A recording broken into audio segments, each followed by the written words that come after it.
operating on a frequency of 52 megacycles by authority of the Federal Communications Commission. A test program follows.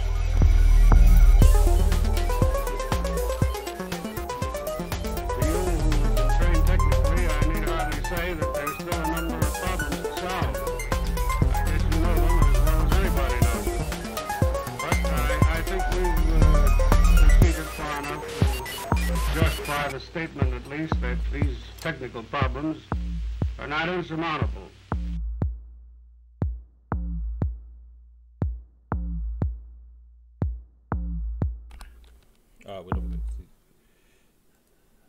I'd like to put on, this is Team Zen6, but the Forgers, formerly known as... My name is Dominic. I'm from Poland, and I'm the captain of Cant this Keyforge team. We are originally from Krakow, but some time ago we expanded to some other Polish cities. So we have our players from all over the Poland. Right now, I'm playing one of my favorite decks. It's Geralt White Duck Malborka, and it's a deck that I have opened during our Grand Championship in Poland. Unfortunately, after the sealed phase, so I couldn't play it during the tournament. But yet, it's a pretty fun deck to play. Rush with some with actually a little Ember control here. But played correctly, it could really stop your opponent from forging with some tricks and some nice plays. We're really surprised that we make it to the top 4. Right now, we had some pretty tough matches. It's mostly luck for us, I believe, but also a lot of skill. We take our time. We are not rushing any decisions. It's something we worked out together to when we are training, when we are playing games before the actual game. We are always trying to take it slow, to think about all possibilities, and I believe this format and this time limit also encourages it. But fortunately, we hadn't taken the game to time because it's 60 minutes, so that's actually good for us. But that's not our first KOTE. Last time we managed to get to top 8, so this time we are going to win. We are practicing against our opponent's decks. My matchup is mostly coin flip here. Because it depends how good or how bad my opponent will draw at the beginning of the game. If I manage to develop the board, I would be pretty much set because my opponent is running little to none board controls, so I could just use my board to generate a lot of amber and just win this amber race here. So I'm pretty nervous right now. Do not draw your Kirby's, please. My name's Grant Titus. I think most people know me as the creator of the Crucible Tracker. Been around Keyforge for a long time, competitive scene. I was a past member of Team SAS. Went off to Team Knowledge is Power with some of the other guys, Jason, Jared Ugluck, and sorry, I was just answering a little message in air. But yeah, so it's been cool. So I love Keyforge. It's extremely fun. I play all the time, so you'll probably see me on TCO a bunch. But the deck I'm bringing today is one of my favorites and one of my best, Browning of Vine Track. This is a really cool mass mutation rush deck that, one, you can look at it and see a ton of enhancements on there. Tons of draw pips, amber pips, a couple damage pips on it. And it just pours out amber. Especially like the core engine of it, double or triple subject Kirby, double Lay of the Land, get out a bunch of mutants. It has 13 mutants in total, and then double Vault's Blessing. So This deck, super fast on average. I think over about 120 games, it wins by turn 7. I think was the stat that I calculated. So it's a really fast deck, really fun. And that makes it a really interesting matchup today because the other deck that we're playing is like a Worlds Collide Rush deck. It doesn't have much of any Amber control. It has like an Eddy. What was the other one? Science Officer, Quincan, Xeno Training. Dex of Keyforge, I think it's like 3.4 Amber control. So super fast rush deck versus super fast rush deck. It's going to be really interesting. I know both teams have practiced the matches, and for the most part, they seem to be evenly matched. I think I'll end up faring well, but I guess we'll have to see. Some interesting things to watch out for, though, in my opponent's deck. If Val Jericho or Witch of the Wilds can stay on the table, that'll probably cause me a significant issue with his triple Nature's Call bouncing my stuff back to hand all the time. My side went pretty well. I think we played 7 games. I lost 2 of them, won the rest. And the 2 games that I lost, like looking through the game logs, it made sense why I lost. And so hopefully I'm able to adjust and not make the same mistakes in this match. Base team says that was intimidating because we had to go against the old guard, which is like the OG Team SAS Dunkuro playing Pink Fraud, 2-time Vault Tour winning decks, terrifying. Playing against Nathan on Anteater, which most people know Anteater's unbelievably good deck. So to play against those 2 decks specifically was terrifying. We were fortunate to get it. I think one of the matches was really close. Mine wasn't close much at all. I was able to outrush Anteater. And whoever makes it to the finals is going to be great. I don't have any smack talk. Definitely not going to try and encourage him to beat me. But it's going to be a good match. I feel pretty confident, I have to say.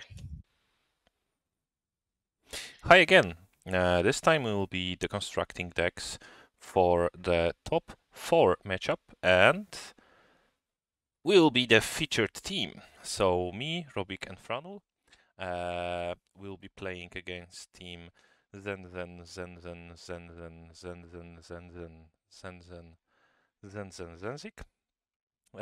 And right now we will be deconstructing their captain's deck and my deck, because I'm the captain of Can't Touch This, the Urchins team. So maybe we won't be talking about our own decks, because maybe we could make it to the final round, and then this could be some advantage for our opponent. So instead, we could focus on our opponent's deck. Robik, what do you see here? Yeah, so the opponent deck is actually pretty interesting mass mutation deck. Something a little bit unorthodox because it's basically rush deck.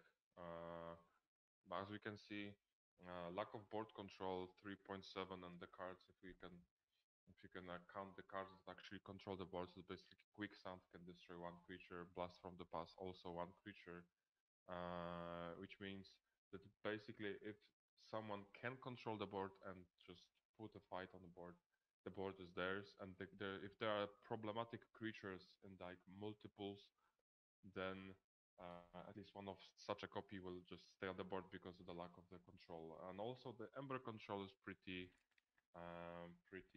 bounded, I would say.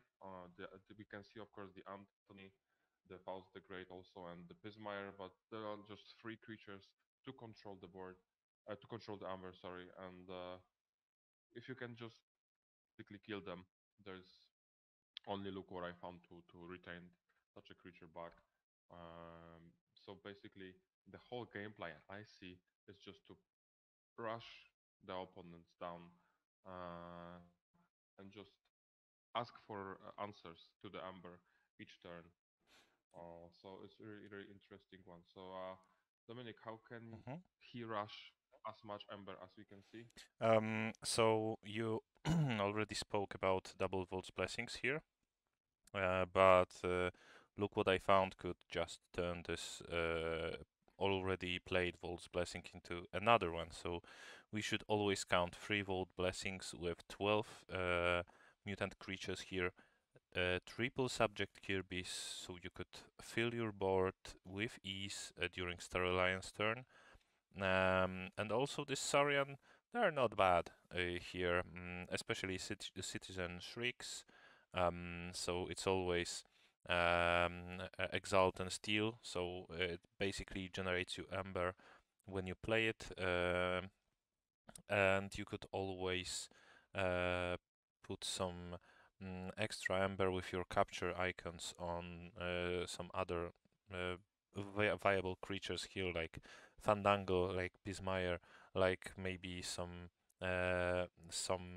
cards like Saurian Egg, just to Ancient Power it, put some extra wards there. That's a pretty nice combo. Saurian Egg, warded Saurian Egg, and I could actually play twice the time this extra creatures from the Omni ability. Basically, that's it. I believe the most rushy part here is Untamed with Volt Blessing. The board, let's say board generation here is Star Alliance, and Saurian is pretty much a utility house here with some Amphora Captura to turn our Ember Pips into some maybe Capture Pips. But in this matchup, I believe the superior speed of Browning won't give them the advantage they require, because despite the situation that we lose our board early, to them we will probably be ahead of the board here. And if we are ahead of the board, we are most certainly ahead of the Ember, and we could win with our key charge, for example. Yeah, basically in this matchup, like looking on both decks, we see that main Ember control is the capture one, so the triple nature skull just answered them straight away, as well as our creatures in this deck are more often than not very viable, like Witch of the Wilds, like Captain Valjericho, E-Dice, Titan, Guardian, Candle unit, you name it, right? And Yep. basically, if we can just establish the board, then it's easy for us to trade, because most of those creatures, which are actually valuable in the Browning, like Subject Kirby's or Fandango, Bismire, and Faust the Great, are at max 4 power, but most of them are even less. So like Candle unit, like all those 5 power creatures from our side, and the creatures buffed by Light of the Archons can easily trade, and the other ones will get bounced, like all those Techno Aliens, Techno Beasts, Demo Beasts, Consul Primuses, such a things without play effect will just like crowd the opponent's hand in general. So from our prep, we should be winning this matchup on paper more often than not. There are of course some explosive turns, explosive start with Untamed, because there are many mutants in Untamed, and like those Volt's Blessing can generate a ton. And as we can see, our deck isn't also the best at controlling Amber. So there are of course lines when we lose this matchup, but if we can like go through the percentages and like the prediction, I would put my money on the Garant side. Yeah, so I would go probably with something a little close to a coin toss, but with some with our advantage. So maybe 60-30 from my perspective, from our games that we played, it could be 60-30. What do you think? Yeah, at least 60% for us, I would say. I see only the Untamed Burst at the start to be the main contender for us to lose. So let's say it's 60-30, but yeah, I'm pretty confident in this matchup. Okay, so let's watch the game.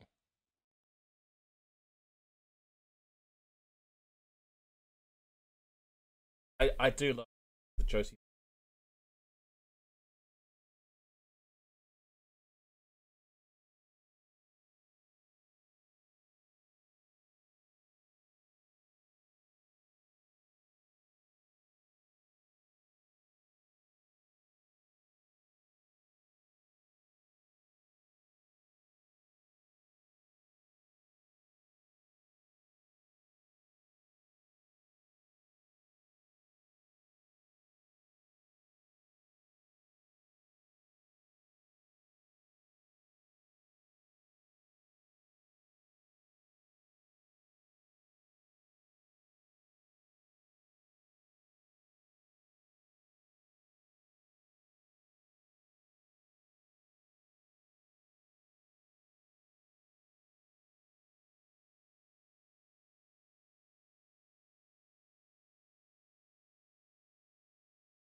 Have just a second here.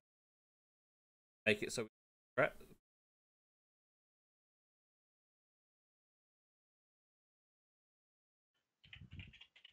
Hey, Brett, you Hello. great. So please. Sorry about that. I was talking and I was saying some really nice stuff about Tycho's ability there, and I can hear myself through you. But there we go. And Stronglink comes in with the first key, but Tycho's right on his heels. We've seen the nice use of the Lyco Beast. Exalt is going to be drops the Captura. Going to have a cap. Is this going?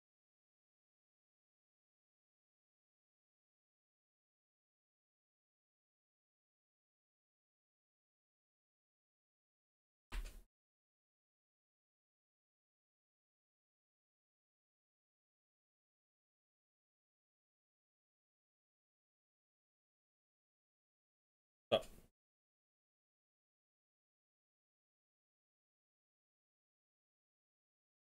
Right now.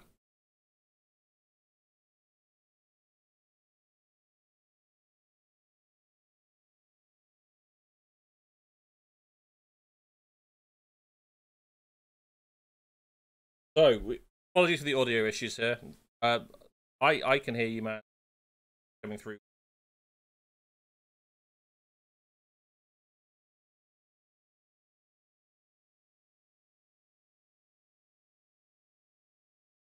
I can't. If you're talking, I can't hear you either. Can't hear me. That's more. Oh, I can now. Try that, man.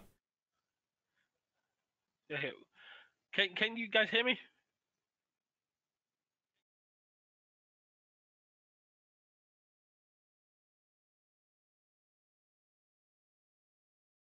All right, well, I'm. Stronglink coming in with a So, second Brett, key and say a something. hand ready to go.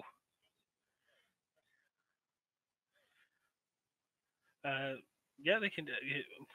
Oh, two Kirby's. This is getting a bit nuts now.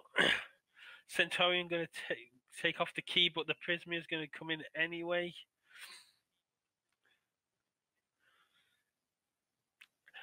And looking at the hand and looking at what's on the board, there's nothing in the archive. This is Tycho's not really got anything to go. This is pretty much game. Strong Link came in with a strong opening, get rid of Val Jericho, and was able to finish it off.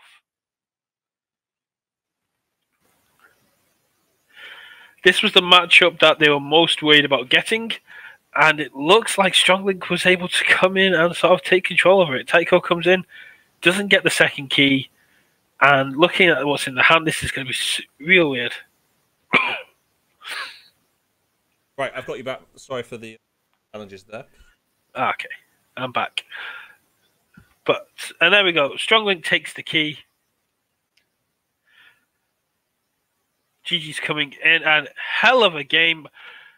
Just Strong Link had the answers that Dominic did not want him to have at the exact right times. And Norge's Power take the first game.